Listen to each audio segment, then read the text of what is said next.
جہنمی عورتوں پر اللہ کا عذاب۔ ایک عبرتناک واقعہ۔ حضرت عبداللہ بن عباس رضی اللہ عنہ روایت کرتے ہیں کہ ایک مرتبہ نبی کریم صلی اللہ علیہ وآلہ وسلم نے عید کے دن خواتین کی طرف رخ کر کے فرمایا، اے خواتین صدقہ دو کیونکہ میں نے جہنم میں تمہیں بکثرت دیکھا ہے۔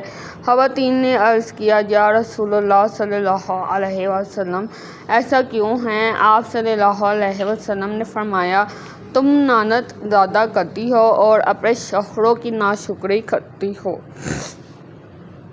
ایک اور حدیث میں حضرت اسماء بنت یزید رضی اللہ تعالی عنہا فرماتی ہیں کہ نبی کریم صلی اللہ علیہ وآلہ وسلم نے معراج کی شب مختلف اقسام کے عذاب دیکھے۔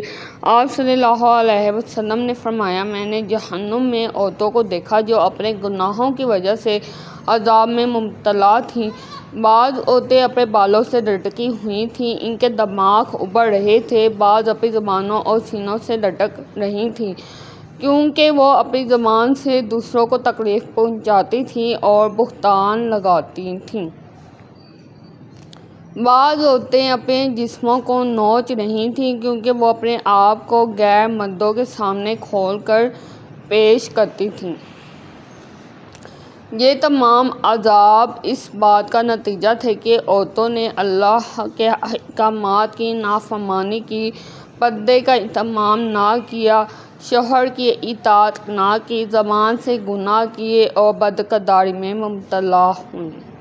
نصیحت: اللہ تعالیٰ ہمیں ان اعمال سے بچنے کی توفیق دے جو ہمیں جہنم کے قریب لے جائیں۔ پردے، حیا، شوہر کے حقوق کی ادائیگی، زبان کی حفاظت اور ایمانداری کے ساتھ زندگی گزارنا ہر مسلمان عورت پر لازم ہے۔